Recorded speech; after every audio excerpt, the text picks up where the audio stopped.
नमस्कार मित्रों, mission educator में आपका स्वागत है। पिछले वीडियो में हमने संविधान के कुछ मूलभूत बातों को देखा था। आज हम उसके आगे चर्चा करेंगे, जिसमें हम आज स्टार्ट करने वाले हैं भाग 1 को, जिसका नाम है संघ व उसका राज्यक्षेत्र। तो भाग 1 के अंतर्गत अनुच्छेद आर्टिकल 1 से 4 तक की चर्चा की गई है। इन्हीं चारों अनुच्छेदों को और इसके अन्य पहलुओं को हम विस्तार से देखने के प्रयास करते हैं। चलिए स्टार्ट करते हैं फिर। अनुच्छेद 1 में कहा गया है कि भारत अर्थात इंडिया राज्यों का संघ होगा। अनुच्छेद 1 आर्टिकल 1 में कहा गया है कि भारत अर्थात इंडिया राज्यों का संघ होगा। यहाँ संघ के लिए यूनियन शब्द का प्रयोग किया गया है। सामान्यतः संघ के लिए फेडरल शब्द का यूज किया जाता है, लेकिन यहाँ पे संघ के लिए यूनियन शब्द का प्रयोग किया गया है। यूनियन शब्द से आशय है कि अविनाशी संघ का विनाशी राज्य, अर्थात विनाशी राज्यों का अविनाशी संघ, जिसमें संघ तो अविनाशी होगा लेकिन राज्य विनाशी होंगे। जबकि दूसरे के अंतर्गत यह कहा गया है कि संघ को ज्यादा शक्ति प्रदान किया गया है। संघ को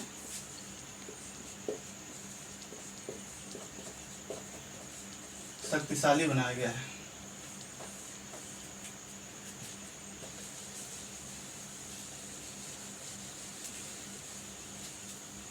संघ को शक्तिशाली बनाया गया है। और यहाँ पे संघ से अगर हम यूनियन शब्द की बात करें तो भारत के लिए सिर्फ 2 शब्द प्रयोग किए गए हैं। एक तो भारत और दूसरा इंडिया। हिंदुस्तान शब्द भारत की संविधान में कहीं भी उपयोग नहीं किया गया है। फिर हम आगे बात करते हैं इसके बारे में। केसी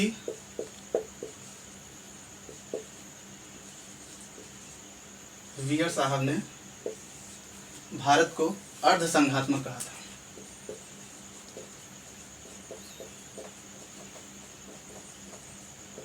केसी वियर साहब ने भारत को अर्ध संघात्मक कहा था, जिसका अर्थ है कि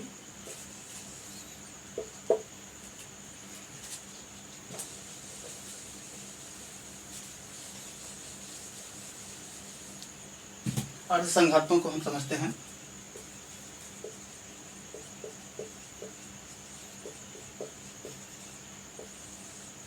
जिसमें संघात्मक एकात्मक दोनों के लक्षण पाए जाते हैं। अर्ध संघात्मक से ऐसा है जिसकी संघात्मक भी उसमें व्यवस्था लागू होगी और एकात्मक भी व्यवस्था लागू होगी। अर्थात कुछ मूल रूप संघात्मक के, जबकि कुछ मूल रूप एकात्मक के होंगे। समझते हैं कि संघात्मक व एकात्मक क्या होता है। संघात्मक मूल रूप से यूएस से प्रभावित है, जबकि एकात्मक के लिए यूके। संघात्मक के लिए निश्चित है कि यहाँ पे 2 स्तरों की सरकार होनी चाहिए, जैसे कि एक केंद्र सरकार और एक राज्य सरकार। जबकि भारत में देखा गया है कि 3 स्तर की सरकार है। केंद्र की सरकार, राज्य की सरकार, जबकि अब पंचायती राज्यों का जो सरकार चलता है, जो पंचायती राज व्यवस्था जब से संविधान का अंग बनी, उसके बाद कहा जाता है कि भारत में 3 स्तरीय शासन व्यवस्था है। फिर आगे हम बात करते हैं। अगर हम एकात्मक की बात करें, इसमें एकल नागरिकता की बात की गई है।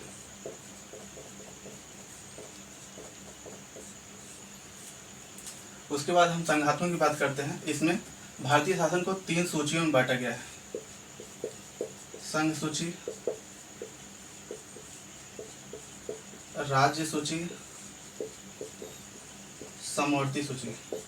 संघ सूची में संघ कानून बनाएगा, राज्य सूची में राज्य कानून बनाएगा, जबकि समवर्ती सूची में राज्य और संघ दोनों कानून बनाएंगे।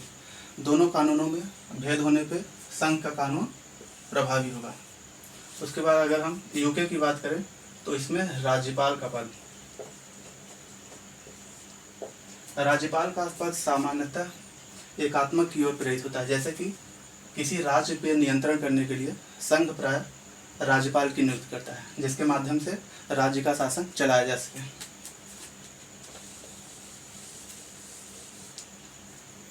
और हम अगर संघात्मक की बात करें तो इसमें एक उच्च न्यायालय की बात कही गई है, जबकि एकात्मक में जो आता है वो आर्टिकल 249, आर्टिकल 250, आर्टिकल 253। आर्टिकल 249 में कहा गया है कि राज्य सूची के विषय पर राज्यसभा राज्य सूची के विषय पर अगर 2/3 बहुमत से कोई प्रस्ताव पारित कर देती है, 2/3 बहुमत, 2/3 बहुमत से अगर कोई प्रस्ताव पारित कर देती है तो संघ राज्य सूची के किसी विषय पर कानून बना सकती है। जबकि अनुच्छेद 250 में आपातकाल के संबंध में, आपातकाल जब लागू होगा उस संबंध में कानून राज्य सूची के विषय पर बना सकती है संघ। जबकि 253 के अंतर्गत किसी अंतर्राष्ट्रीय कानूनों को लागू करने के लिए कोई अंतर्राष्ट्रीय कानून बना, उसके बाद उसे अगर राज्यों में लागू करना है और वह कानून राज्य सूची के विषय से संबंधित है तो भी संघ राज्य सूची के विषय पर कानून बना सकते हैं। यही है एकात्मक और संघात्मक के लक्षण।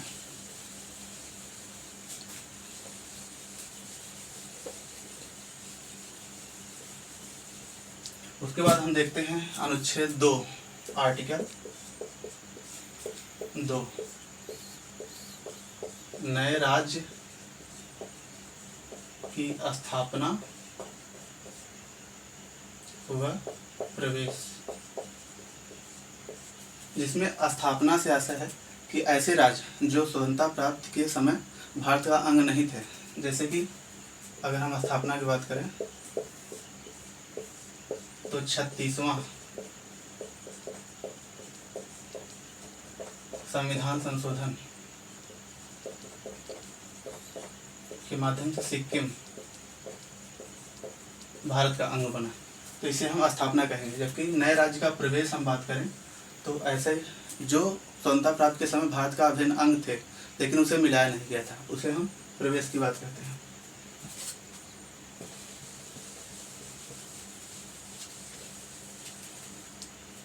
स्थापना से संबंधित कुछ साल पहले आपने सुना होगा कि 2015 में भारत व बांग्लादेश के बीच एक समझौता हुआ, जिसके तहत भारत के कुछ इनक्लेव जो कि बांग्लादेश को दिए गए, जबकि बांग्लादेश के कुछ इनक्लेव भारत को दिए गए। भारत के जो इनक्लेव बांग्लादेश को दिए गए थे उसमें सामान्यतः 111 इनक्लेव थे, जबकि बांग्लादेश के 55।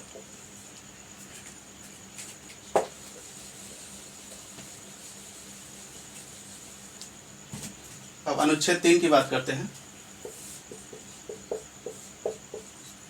इसमें कहा गया है कि नए राज्यों का प्रवेश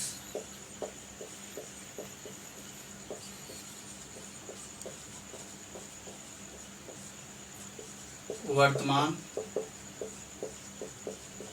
राज्य के सीमा, क्षेत्रफल, नाम में परिवर्तन। नए राज्यों का प्रवेश, वर्तमान राज्य के सीमा, क्षेत्रफल व नाम में परिवर्तन। इसके तहत कहा गया है कि संसद कोई कानून बना के जो कि राष्ट्रपति की पूर्व सिफारिश से लाया जाएगा, जिसमें राष्ट्रपति की पूर्व सिफारिश आवश्यक होगी। संसद कोई कानून बना के नए राज्यों का प्रवेश या वर्तमान राज्यों के सीमा, क्षेत्रफल या नाम में परिवर्तन कर सकती है, जिसके तहत कानून बना के राष्ट्रपति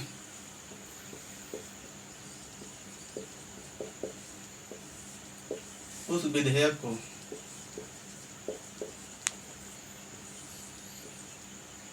राज्यों के पास भेजेगा।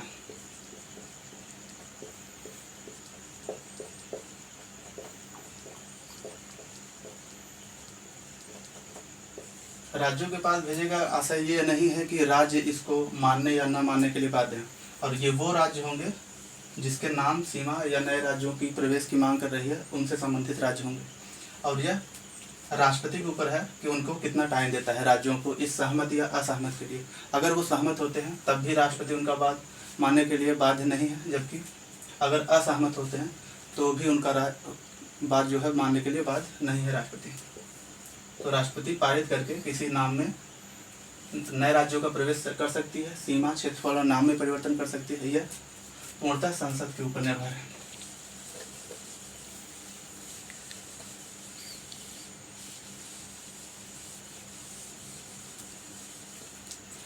हम नए राज्यों के पुनर्गठन की बात करते हैं। राज्यों का पुनर्गठन, राज्यों का पुनर्गठन, जिसके तहत स्वतंत्रता प्राप्त के कुछ समय पहले से ही भाषा के आधार पर कई बार मांग उठ रही थी कि भाषा के आधार पर राज्यों का पुनर्गठन करना चाहिए। उसके बाद काफ़ी विवाद हुआ जिसके, और 1948 में यस्के धर समिति की गठित की गई, जिन्होंने अपनी सिफारिश दी और सुझाव दिया कि जो नए राज्य बनेंगे वो भाषा के आधार पर नहीं होंगे। जबकि 1948 में ही जवाहरलाल नेहरू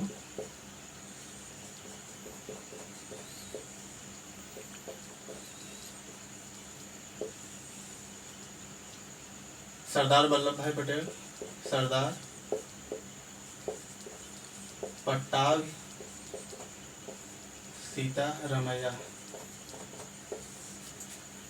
3 सदस्यीय समिति का गठन किया गया 1948 में राज्यों के पुनर्गठन के लिए, कि राज्यों का पुनर्गठन भाषा के आधार पर किया जाना चाहिए या नहीं किया जाना चाहिए। इन्होंने 1949 में अपनी रिपोर्ट सौंपी तथा जिसमें 7 शब्दों में कहा गया था कि भाषा उस समय के भारत की अखंडता व प्रभुता के लिए खतरा देखते हुए इन्होंने कहा था कि यह भाषा के आधार पर राज्यों का पुनर्गठन तो हम कुछ समय के लिए टाल सकते हैं। नकारा नहीं था पूरी तरह, लेकिन कहा था कुछ समय के लिए टाल सकते हैं, जिससे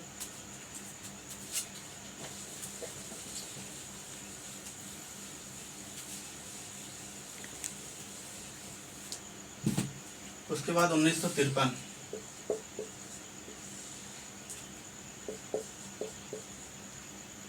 श्री रामुलु धरने पर बैठ गए, जो कि आंध्र प्रदेश में कांग्रेस के नेता थे। उन्होंने तेलुगु भाषी के लिए एक नए भाषा के आधार पर राज्यों के गठन की बात कही थी और ये अनशन पर बैठ गए। अनशन पे बैठने के कारण इनकी मृत्यु हो गई। अनशन पे बैठने के कारण इनकी मृत्यु हो गई और विवाद काफ़ी बढ़ गया उस समय, जिसके बाद फजल आयोग 1953 में गठित की गई, जिन्होंने अपनी रिपोर्ट 1955 में सौंपी थी, जिसमें भाषा के आधार पर राज्यों के गठन की बात तो स्वीकार कर ली गई थी, लेकिन एक राज्य एक भाषा को अस्वीकार कर दिया गया था। अर्थात एक राज्य एक भाषा नहीं होगा, लेकिन राज्यों की भाषा के आधार पर गठन की बात को स्वीकार कर लिया गया था।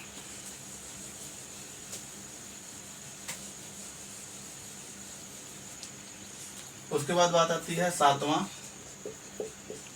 संविधान संशोधन, जो कि 1956 में हुआ। उसके आधार पर 14 राज्य व 6 केंद्र शासित प्रदेश स्थापित हुए।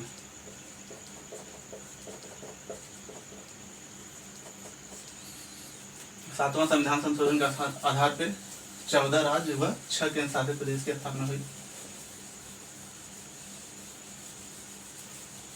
अन्य राज्यों का जो गठन हुआ उसमें से जो प्रमुख है उनकी हम बात करते हैं। 1960 में महाराष्ट्र व गुजरात का गठन हुआ। MH गुजरात का गठन 1960 में हुआ, जो कि उस समय मुंबई प्रांत से संबंधित है। उसके बाद आती है 1961, दादर नागर हवेली का गठन 1961 में हुआ। 1962 में पांडिचेरी गठित हुआ, जिसके मुख्यतः 3 जिले थे, येनम, कराईकल और माहे। येनम और कराईकल और माहे 3 जिलों में इन्हें विभाजित कर दिया था पांडिचेरी को, और 1962 में इनका गठन किया गया था 14वां संविधान संशोधन के माध्यम से। बात आती है 1963, नागालैंड।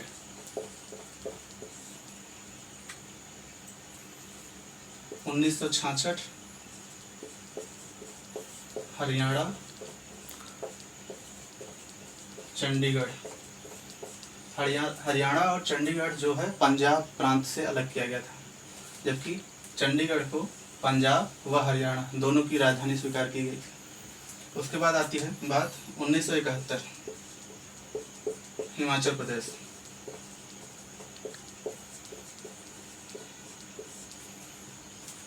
आगे बढ़ते हैं।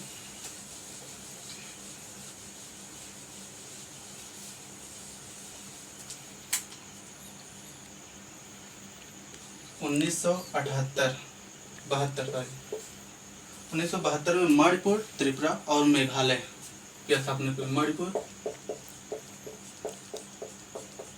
त्रिपुरा, मेघालय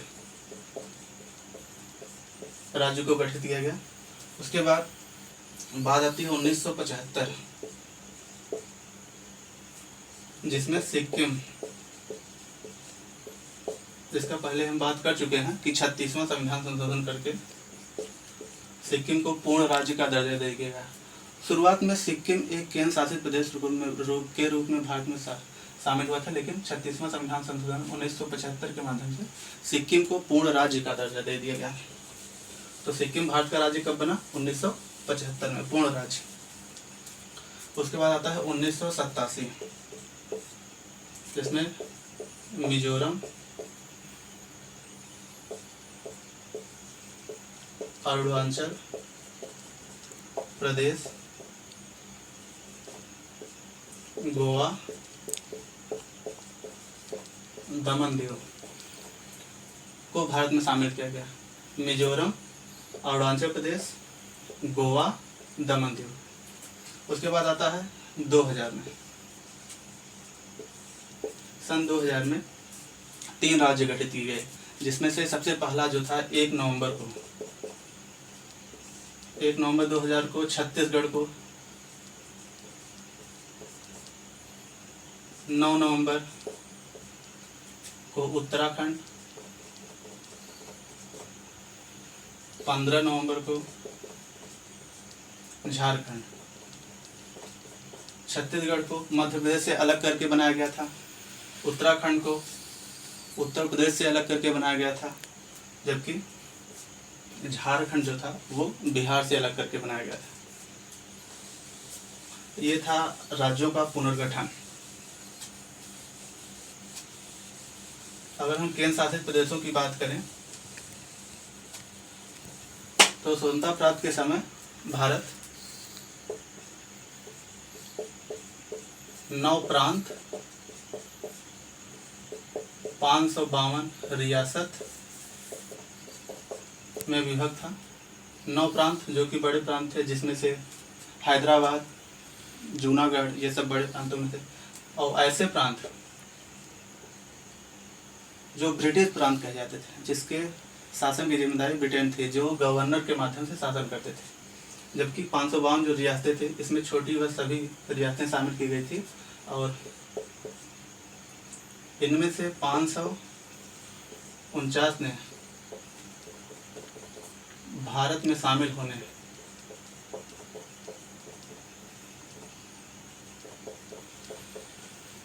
की मंशा जाहिर कर दी थी, जबकि 3 ऐसी रियासतें थी जिन्होंने इनकार कर दिया गया था। उनमें जूनागढ़,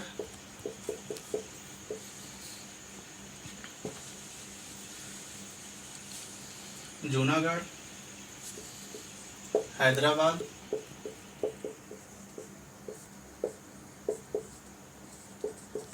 जम्मू और कश्मीर, ये 3 रियासतें ऐसी थी जिन्होंने विलय पत्र या भारत में शामिल होने से इनकार कर दिया था। हैदराबाद ने तो पाकिस्तान में शामिल होने की मांग को पूर्णतः पास कर दिया गया था कि हाँ हम पाकिस्तान में ही शामिल होंगे, लेकिन अब स्थिति को देखते हुए इसकी, क्योंकि जब भारत के मध्य में पड़ता है तो ये पॉसिबल था ही नहीं उस समय।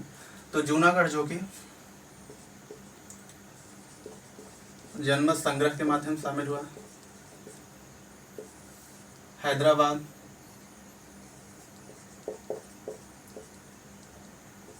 ऑपरेशन पोलो चलाया गया था। इसके बाद ये आपको ध्यान होगा कि हैदराबाद को ऑपरेशन पोलो के माध्यम से भारत में शामिल किया गया था, जबकि J&K जो था वो विलय पत्र के माध्यम से।